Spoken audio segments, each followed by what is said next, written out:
Hi, guys. It is Sarah Mae Bates with Help Me Be Me. And today's episode is called Learning to Trust Yourself or Learning to Walk While Anxious.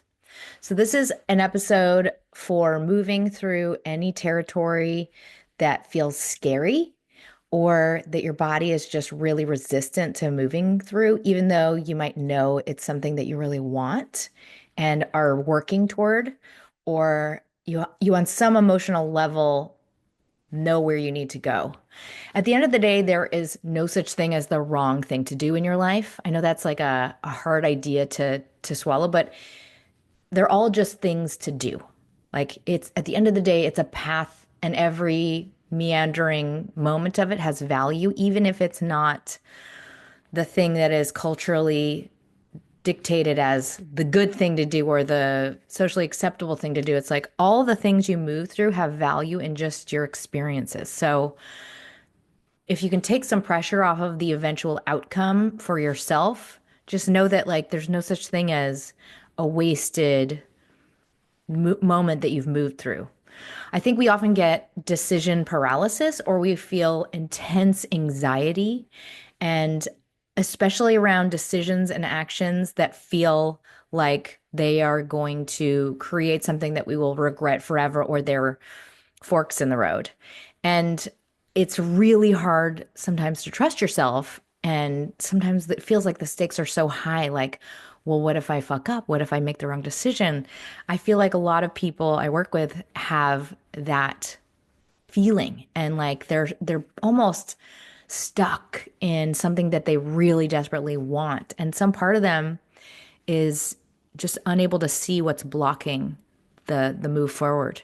I think a lot of that comes from just a lack of agency as a young person. Like if we had an upbringing where we were not allowed to fail or we were not given freedom to fail, that could be part of it. But I think a lot of it is also just personal makeup and like how our what we lean toward in terms of if we're risk adverse or if we have like a lot of anxiety in general. Regardless, I think it can be anxiety provoking when we have to make a decision, even if we know it's the right decision, partly because to act is to be a perpetrator of change. And like for us who feel like really, really worried about hurting other people for codependence, I think it's just an extra layer of that's a barrier to change because we're like, but I don't want to be the person that does something wrong. I don't want to hurt other people. And because we're so hyper focused on other people, it becomes like almost impossible to activate because we don't want to be the person that does the thing. Like that's the biggest factor.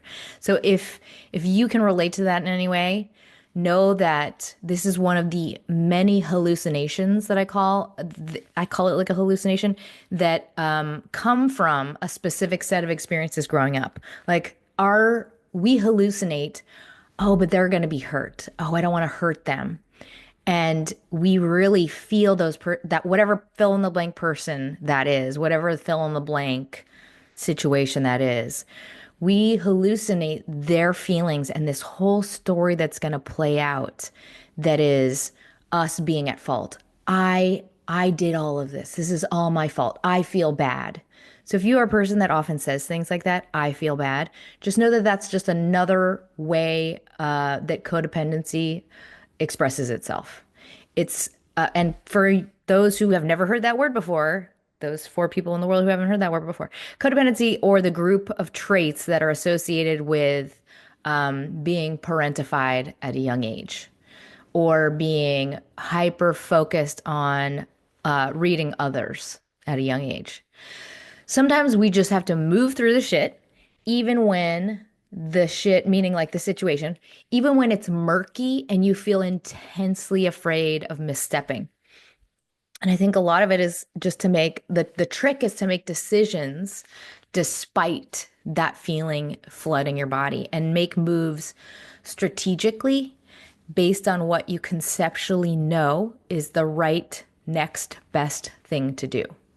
And that feeling of being afraid or being anxious or being doubting what you're going to do is often just your body knowing that the thing will cost you a lot of energy. Like we might receive that as this might be dangerous, this might be bad, this might be the wrong decision. But in reality, that feeling is just the dread of using energy. I just want you to like tune into what that looks like in your own body right now. Like when you know let's say you're exhausted. You are exhausted from going to Disneyland and your like body, your blood glucose is like depleted. When you think about going through an entire work week and having to do like a lot of menial tasks, that same feeling in your body of like, oh, that dread is the same thing that you are misreading right now as I don't think this is the right decision, or this will be really painful, or this will be really, really scary. They're kind of one and the same. I don't know your exact situation. It could be something that actually will be really painful, but I'm guessing that a large portion of what your body is signaling to you is this is just costing me a lot of energy, like a lot of physical energy.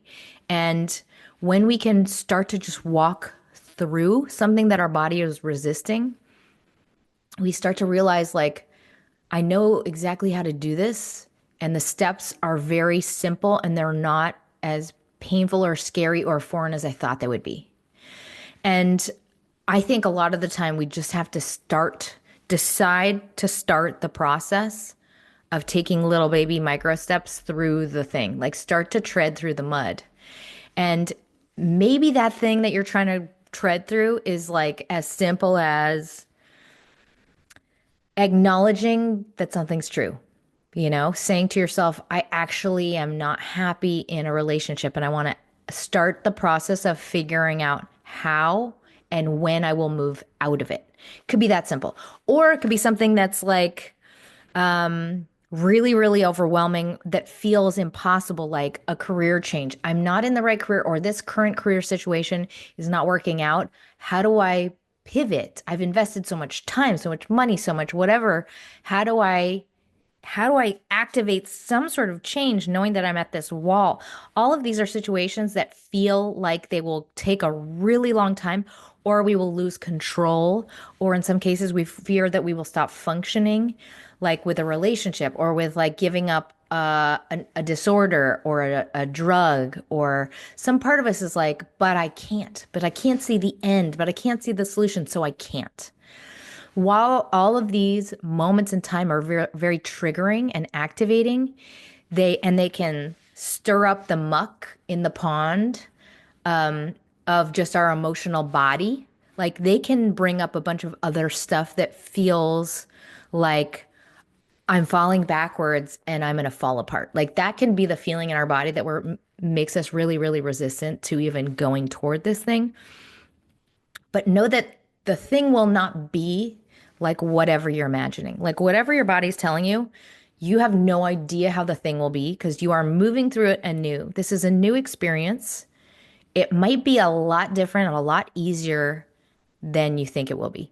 And also, at the end of this path, we are free. We lighten up energy wise and we grow like tons of new muscles. We grow like exponentially through this process, through this experience. It's the only thing that comes out of it is things that are positive for us.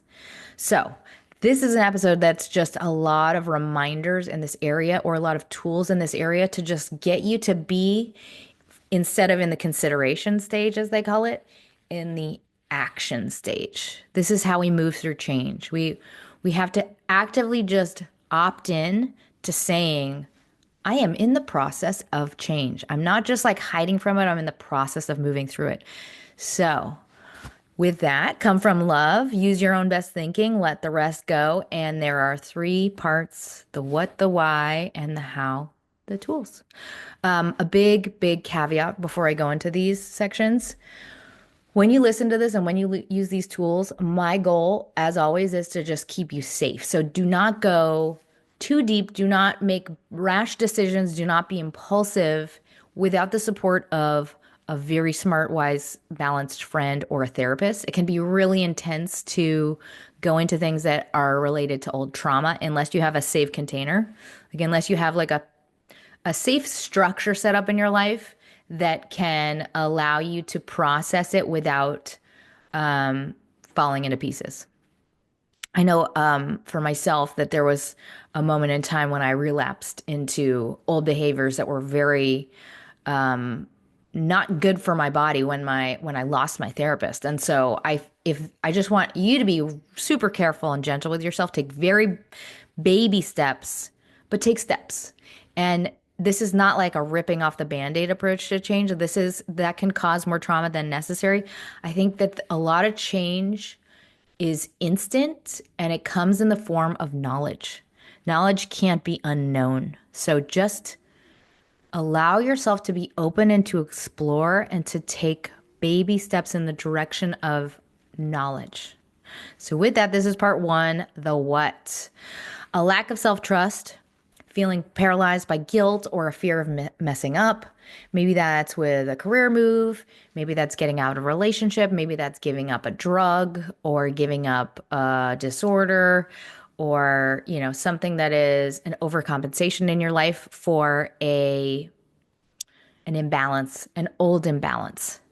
And you might always have struggled with taking actions or making big decisions. And maybe that's because you are aware that when you do make a big decision, you have intense anxiety over the change and that the security blanket of unhappiness is way more comfortable than being in a new place where you have all of this heightened awareness of like your own insecurity or low self-worth. Or does that make sense? Like, I feel like a lot of people are way more comfortable in unhappiness because it's like I can feel where the boundaries of the world are versus when we're happy or things are going well, it can feel confrontational and sort of like, but I'm not good enough. Or what if it all goes away? Like it brings up a lot of old stuff to be in a state of change that might even be positive on the surface. Or you might be just an incredibly anxious person in the wake of change, especially common in romantic relationships. I think we're often just it abates anxiety to be occupied with the project of hating something. So it's like, in some ways, it's a lot of people's antidepressants is to be really unhappy in a relationship because they're just like focused on the thing that's making them unhappy versus just sitting in, it's me on me. You know what I mean? It's easier to have like a target. Part two, the why. Well, when it comes to relationships, if you are in this situation and you're trapped and you know that you're trapped and you don't like the relationship and you have a hard time being alone, I'm going to guess you have some sort of really, really traumatic past loss or a fear of loss that is tied to something that you were too young to really digest in a safe way. I think that when we are so adverse to initiating loss, it's because a real like unprocessed part of our being is so stuck in the old feeling of loss that we can't separate the two. And so emotionally, it feels like, but I can't ever let them go. I can't ever let them go. So if that sounds like it's true for you, I hate to say this, but I think the best solve, at least to get you to the next stage, is to try and begin a leapfrog. I know that sounds like awful and so unethical, but like we have to be able to be sober from the effects of the security blanket. And in order to get to that sobriety, we have to be outside of it. It's like it's really, really hard to unhinge it when the drug is working, so to speak. So if you can leapfrog into a new relationship that is less toxic than the current one, you can do a lot more work to get perspective and heal while you do work on yourself in therapy. If that sounds terrible and you don't want to do that, then I would say just start work on yourself in therapy and start to grow up the part of yourself that's paused in that loss trauma. And you can when you can heal that self, you get strong enough to be able to leave this um, codependent relationship. I would say there's also, if you are trapped in a relationship that you know makes you miserable and you are like, I know for a fact that I hate this relationship because it is objectively terrible. There is also just the factor of grooming that happens when you're in a toxic relationship that conditions you to feel powerless. So just start to take notes on that. If that's something that's happening for you, you have likely been conditioned to be reliant on this partner, and that has quadrupled how difficult it is to get out of the relationship because you are watching yourself be trained into not having agency. And I just throw those two things out because I think those are pretty common situations to be stuck in, to not be able to use your own best thinking to get out of it. Outside of relationships, outside of romantic relationships, I often see that people have a lack of trust in self or difficulty making big moves or taking actions because we are just quite simply alienated from our relationship with ourselves. And what I mean by that is we really don't feel connected to ourselves like a stranger. It's almost like you're sharing an apartment with a stranger. Like you don't really know where they stand. You might have a polite relationship with them. You might kind of like get who they are on like a superficial level, but you don't really like them, acknowledge their feelings, trust them. You don't know what they're going to do.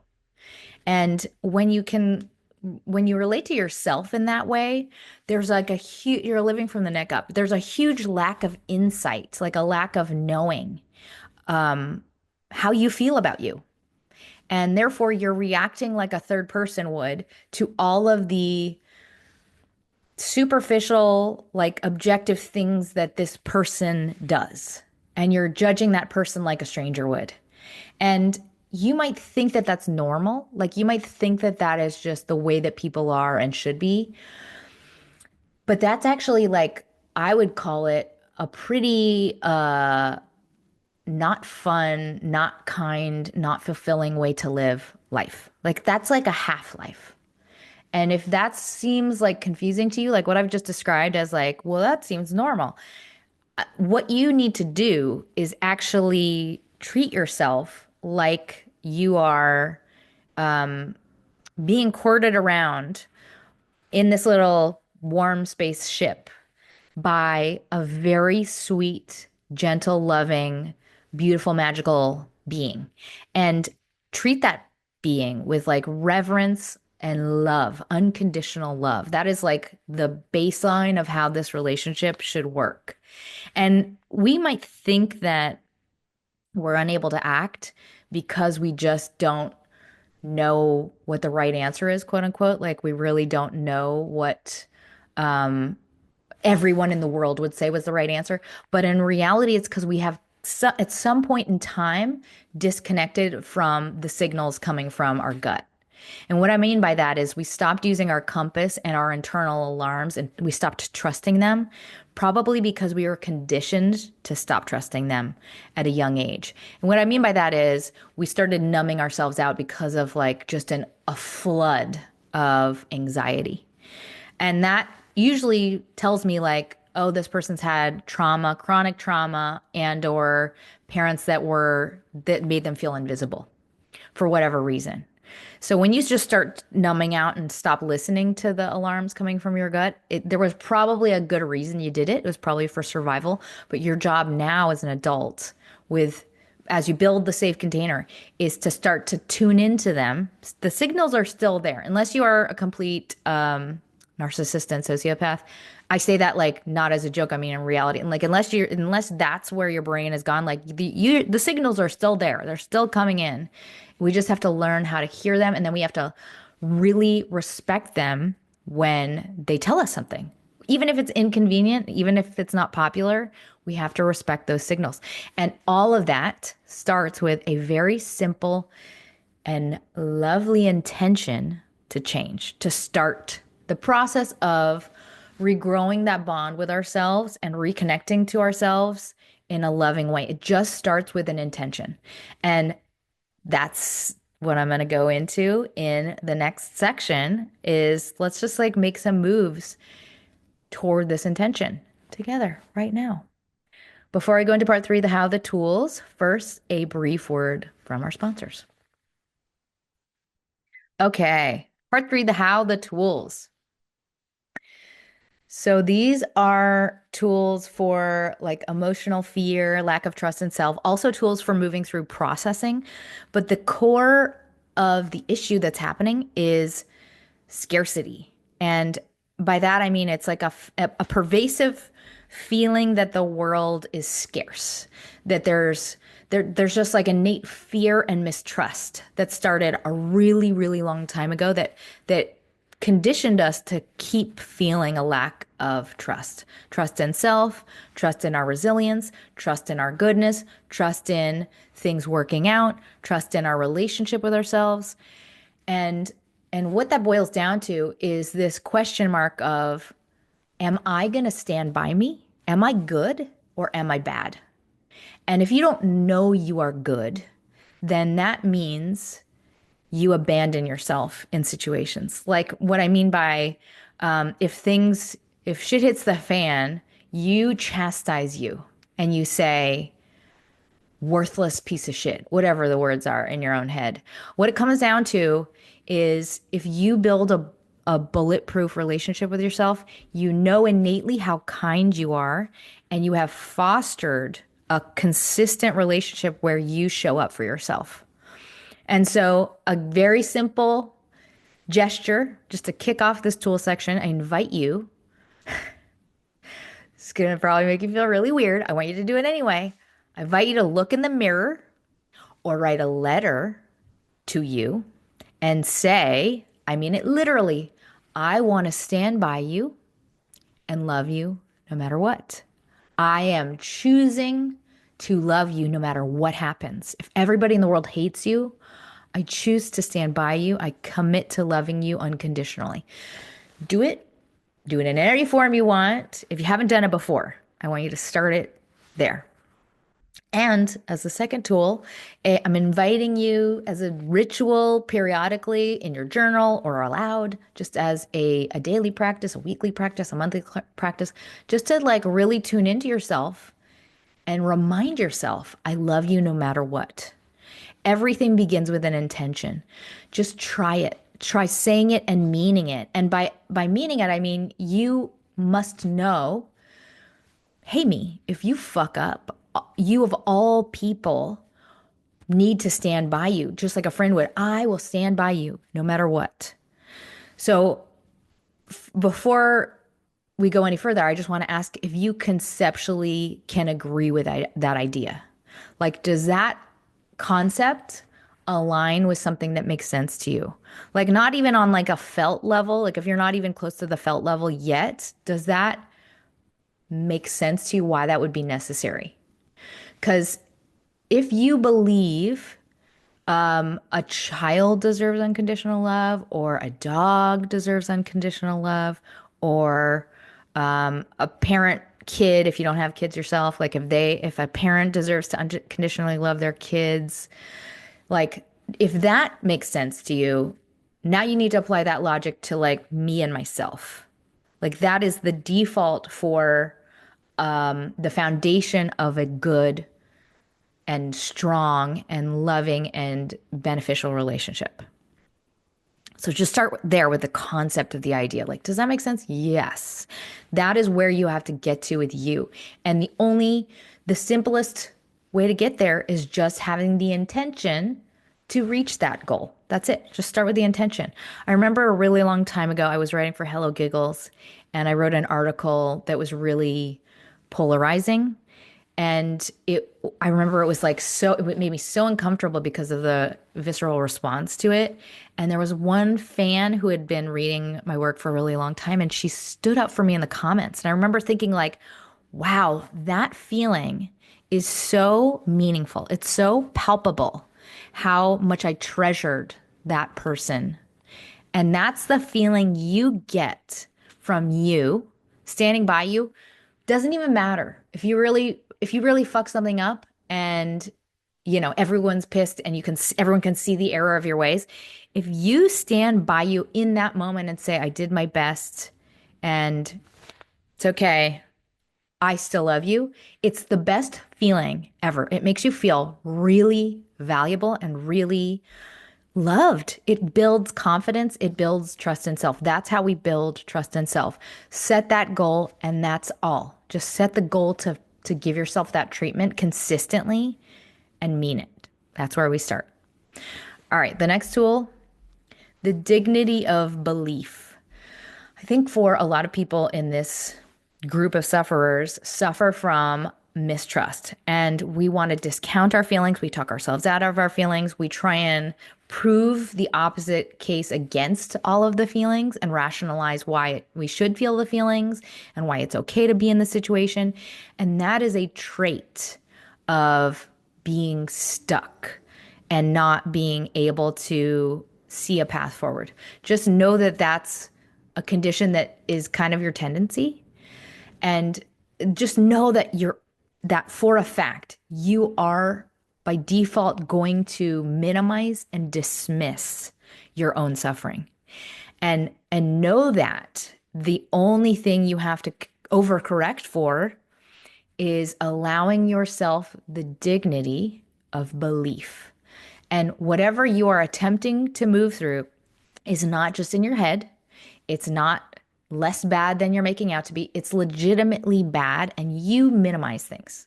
So, like, give yourself the dignity of believing yourself and know that you are not being petty. You're not imagining things. You're not making them out to be something different than they are. And know that you, of all people, will talk yourselves into a lot of discomfort. You are incredibly adept at tolerating neglect as a person or tolerating less than as a person. And your MO is going to be to say, I'll just swallow more shit. So just allow yourself the dignity right now. If it's happening for you in your life currently, allow yourself the dignity of believing yourself in this situation. It is that bad, for real. All right, the next tool, looped ghost feelings. I think when we have baggage in a particular area, like for example, loss or scarcity or neglect, whatever it is, we tend to have a specific loop that echoes in our life. And it'll be a thing we find ourselves often saying. Like at new chapters in our life, we'll hear the same sentence come out of our mouths, like, why do I always attract guys like this? Or I have to hurry. I've lost so much time.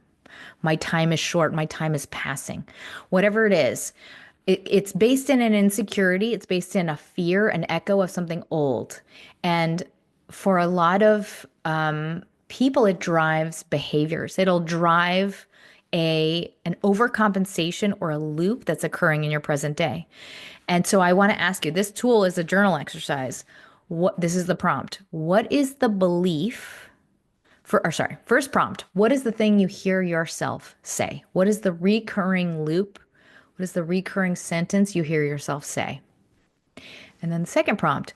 What is the belief that is creating this condition? Like the condition for this loop to repeat itself. And these prompts are just a starting point to tell yourself a story.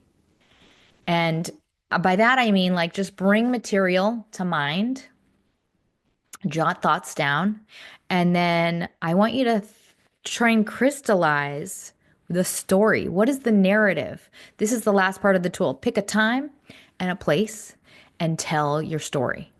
And the goal in the retelling is to be able to retell this information from a grounded and safe place. So by that, I mean, tether yourself to reality. I don't want it to be like, I'm back in a head movie and I'm barfing tears and I don't even know what time it is anymore. I'm so triggered the whole time, like barfing tears. This should be, I'm with a friend. We're not wasted. I'm with a friend. I'm with a therapist. I'm able to retell this story and then come back into the room I'm in and check in my body. Like, I want you to tell it in measured pieces.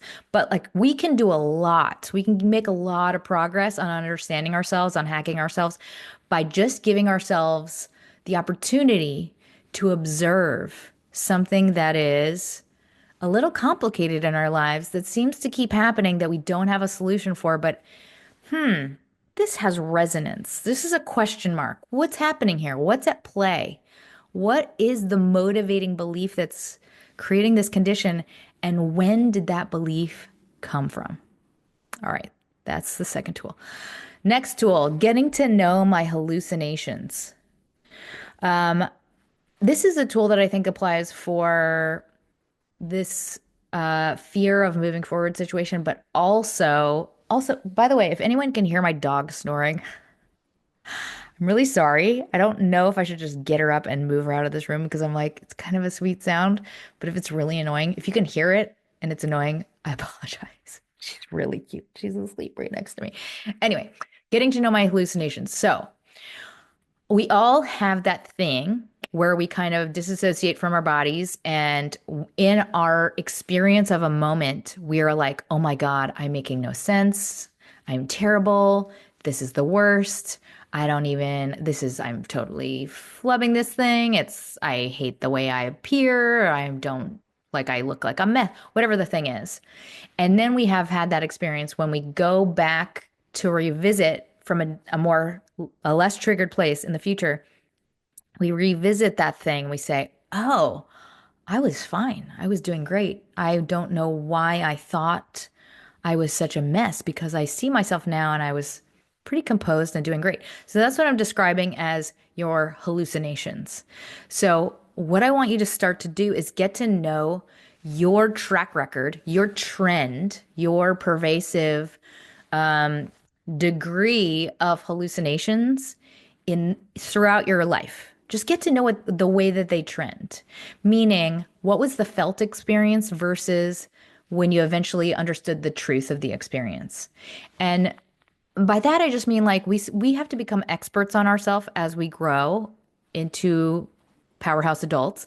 And we part of that is just getting to know your own personal bias and how in the moment you can understand not to freak out. Because our emotions will make us feel like we are really incompetent or terrible at a certain thing, and or they will make us feel like we're actually not that miserable and that we're actually okay and things are actually good.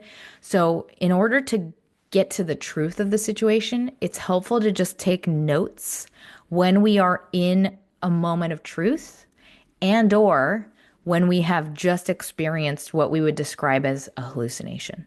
So by that I mean like when you go through like for me, for example, being on live TV is a moment that I'm sort of out of body and I'm always like, wow, did I even make sense? Was it funny? Did it translate? Did I skip a paragraph to set up something?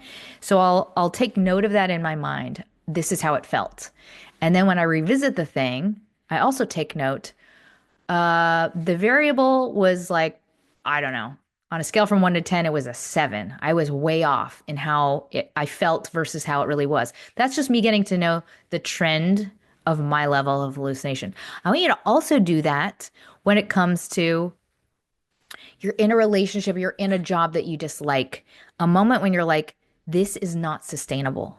This is how I'm feeling right now. This is why I'm feeling it. This is why I think this is unjust. This is why I think this is untenable. And then after that, when you notice your brain wants to make it okay, take note. This is what my thoughts are telling me, and revisit the moment of truth just so you can see what your habits are. This is how we learn to hack ourselves. Okay. Next tool. This one is an old one, but I want to throw it in here because I think it's relevant. Throw the rocks up the mountain. So I am not a rock climber.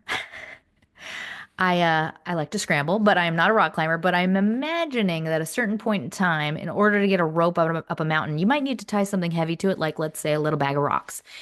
I'm a lot of change that we are not emotionally built for yet will require that we climb higher by using tools to further the action in a direction that we know rationally is best for us. So sometimes that means we've got to throw our little tiny bag of rocks over a mountain so that we can climb higher than even we can see just yet, or even what we are emotionally prepared for yet. This is how we just start to like slowly get ourselves to take action in the general direction of where we know we need to go. Know that it's never going to be all of you ready at the same time. And we will eventually heal when we have distance from a dysfunctional and or toxic situation. You have to get out of it. That's the real goal. Next tool, third person wisdom. This is kind of related to the last tool. We need to act despite our inner resistance, especially if a situation is not healthy for us and we know that. And so sometimes if your brain is completely incapacitated by grooming or intense fear and anxiety, we can apply all of the change we need in thinking of ourselves in third person. So like if you were to think of yourself as an incapacitated body, your brain is still working and knows, like, I know that these 3 steps are what I need to do to take action to help myself. I know that I need to tell other people. Know that I need to shore up my finances. And I know that I need to create a safety plan. Whatever the thing is, apply third person wisdom as if you were able to step outside of your own body and look at, as a grown up, what needs to happen that you know. And I'm going to ask you now, do you know what needs to happen? Like, even if you're like emotionally not ready and if you're freaking out, do you know what needs to happen eventually?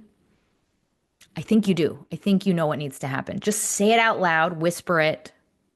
Just know that you know, and that we can take so many actions without our brain looking.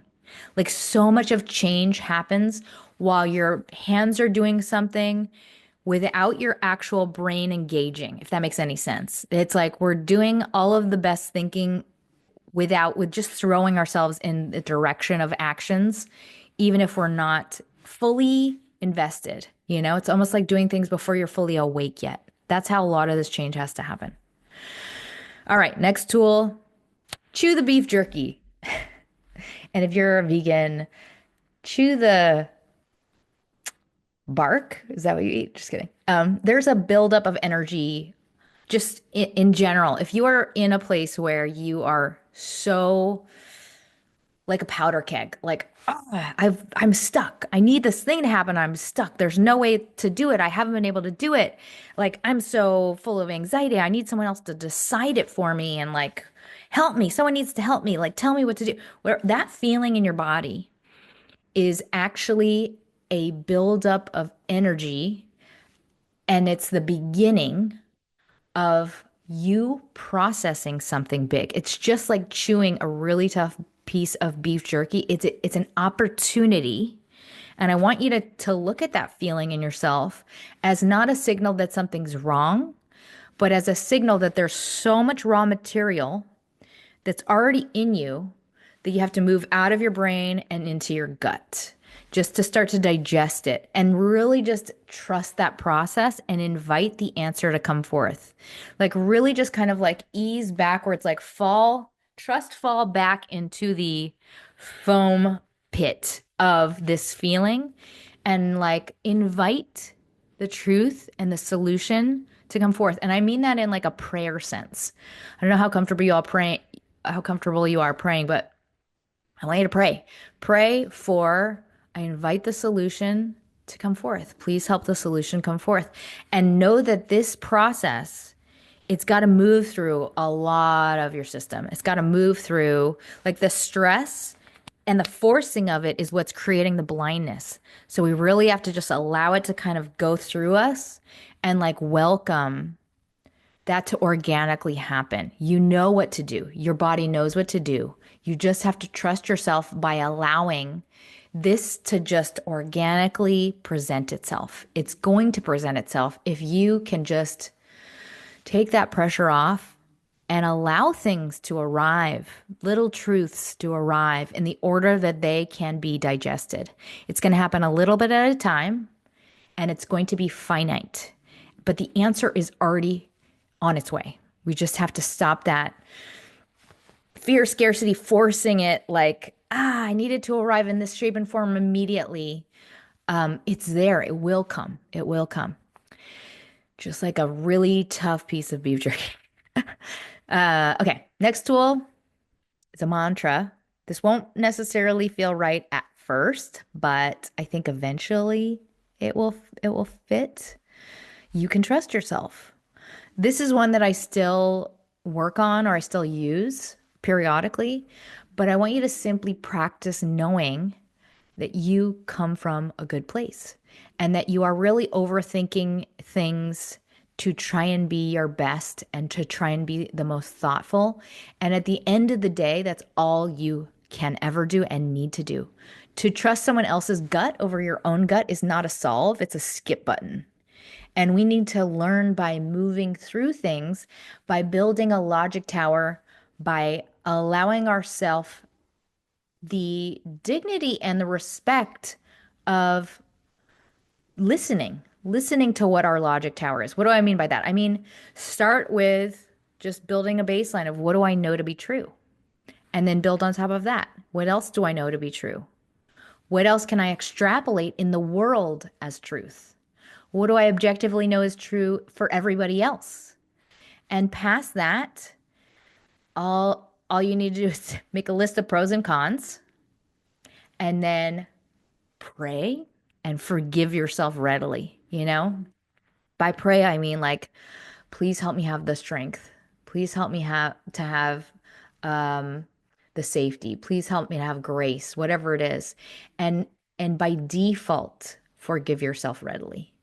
I think when we can have a consistent track record with ourselves of doing that for ourselves, we are, it's like we feel intense relief. It's like so much anxiety falls away because we know I'm not going to be mad at me. I will still stand by me and forgive myself if something has caused me an inner conflict. Because there will be lots of challenges in your life where you feel really ambivalent about a decision forever. Like there will never be a time when there aren't two correct answers or there aren't really good reasons to stay and really good reasons to leave. There will be a million situations where there's more than one right answer. And at the end of the day, there's nothing wrong with making a decision based on your own best thinking. We can only move through life and be guided by our own best thinking and come from good and be honest and let the rest go. That's the only thing you can ever do. Okay. Next tool is I would say, if you are in a relationship that's toxic and you're questioning if you should get out of it, throwing this in here because I think it's an important one. It's not rocket science. I think when you are confused by another person's actions, especially if they are unkind and they're unloving actions, it's not rocket science. Like if you are, maybe this is a boss, maybe it's whoever it is in your life, if somebody's being toxic, if somebody is um, gaslighting you, if somebody is belittling you or making you feel small, if you are having those feelings come up in your body, it's not rocket science. You're not hallucinating. There is a motive that is creating that outcome. You're not crazy.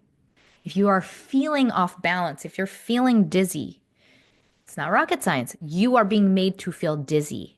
I think we get into a place where we're like, I'm trying so hard to follow these lines of logic. I'm trying so hard to do the right thing, but all of a sudden we're talking about this thing now. We're talking about that thing.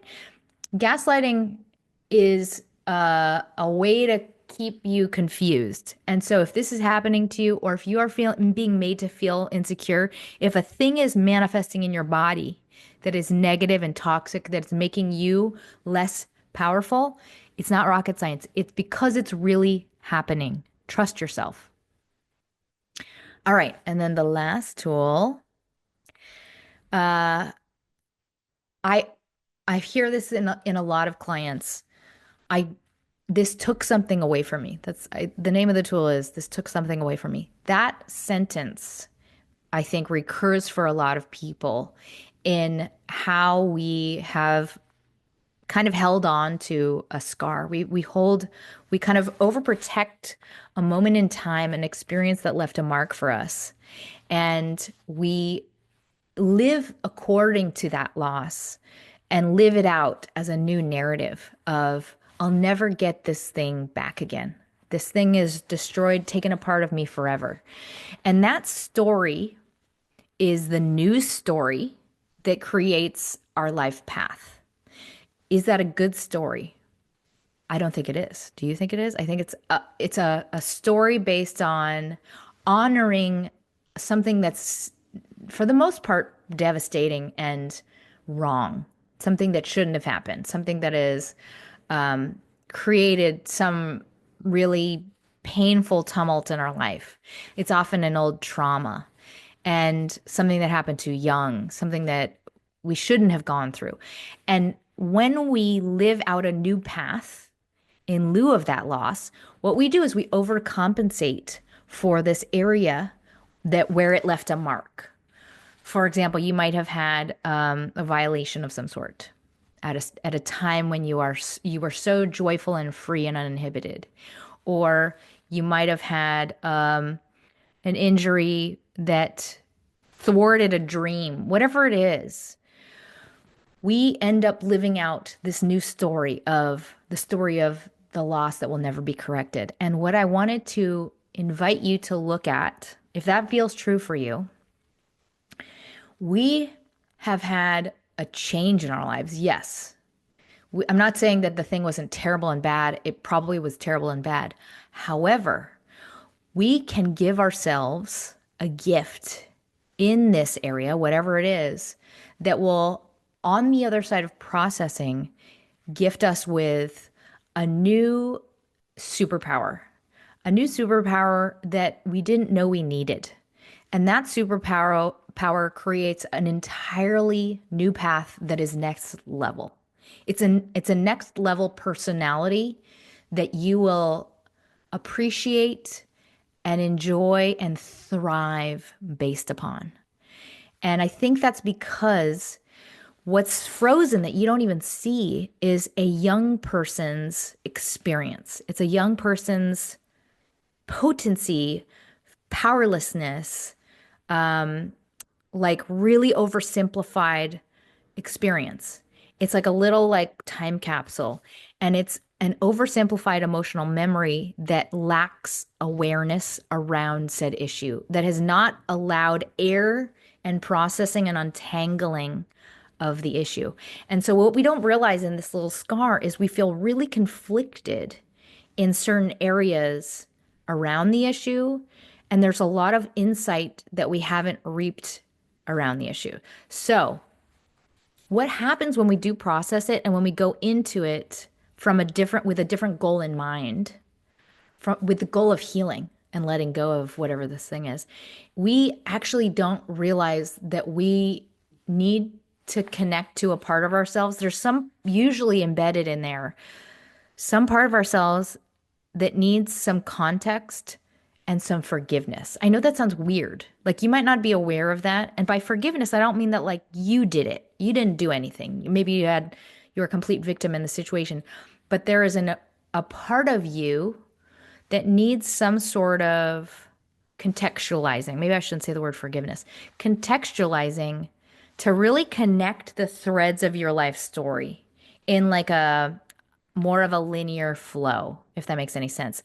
For us to feel like it's all of our story and it's not fractured, we kind of have to connect the dots from this much more adult, safe vantage point. And from this safe vantage point, that little person can fit in our lives again, can feel like a part of us again. It's like we kind of connect to all times in this much healthier, safer, not not sad, not powerless, not triggered place. And this might not be possible for all situations or all experiences. I know that like for some people those experiences have to be kind of walled off. So I'm not going to say that this is for everybody.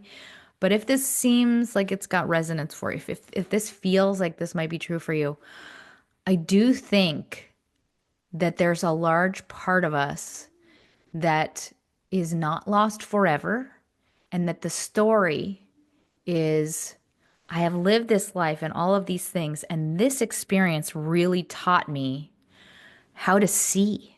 This experience taught me how to identify these people, or how to talk to this population, or how to heal this thing, or how to understand this specialized area of humanity, whatever it is.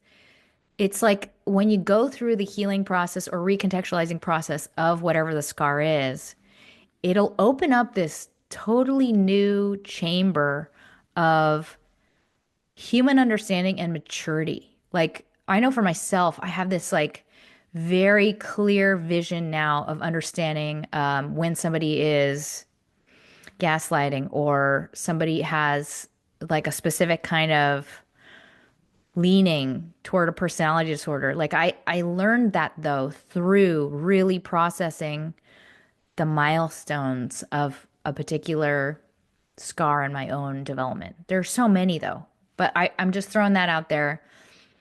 If you feel like a part of you is lost, I think you can look at that as an invitation to see what gifts exist, what superpowers exist, what skills and insights that thing is preparing you for in your future. It's going to grow you. And use that tool very, very safely. Trust yourself, trust your therapist, trust your gut. And I think those are all the tools. I'm going to throw in a little baby one. I encourage you to practice gratitudes in your journal every day. That just like allows your brain to have the right set point, the right defaulting. And this is one thing I started to do that I really enjoy doing. When you do your gratitudes, circle the ones or highlight the ones that stand out. Just underline them. What are the ones that have the most potency? That are the real, like, oof, juicy, savory ones. That just is a greater way to really know where you want to head in your life. What is the stuff that matters the most to you? What has the most resonance? It's part of getting to know you and really like becoming the expert on you. So those are the tools. That was the episode. I hope this is helpful to you. And you are changing right now. You are changing. Knowledge is change. Awareness is change. And before I close, if anyone out there has the means, donations really help out the show. You can donate on yaywithme.com or find me on Patreon. If not, if you could share this with someone it could help, that helps me as well. And or leave a review on iTunes. And in closing, know that you can only do what you can do at a given time. Forgive yourself readily if you are not capable, and know that that will inspire a big component of your future self. Like whatever leaves a mark where you're like, ah, I wanted to act so badly and I didn't. That inspires a big part of who you become. So all is not lost. Use your own best thinking as you are able. And if you are stuck, take a break from it, return to it anew, and see if the answer presents itself. If we're in the spinning, if we're in the forcing, it's a sign often that it's just, we got to give it to the gut, allow the gut to digest it. And know at the end of the day, it's just your life to live. It could all end tomorrow. And therefore, nothing is a big deal. Like it is all correct. It's just your life. It's just this narrative. It's a beautiful narrative. So go with the flow of your own instincts and forgive yourself readily and allow yourself to trust in the answer coming forth. You don't have to force everything. You don't have to muscle everything. Like allow, just allow, fall into the foam pit. And things can present themselves instantly. Change can present itself instantly if we can just really come back into that energy of trust. So I want to end the episode by just allowing us all to find trust in our body. What does trust feel like in your body?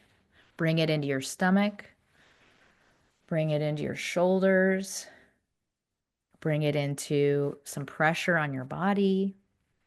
What does trust feel like in your chest? Take a deep breath and smile.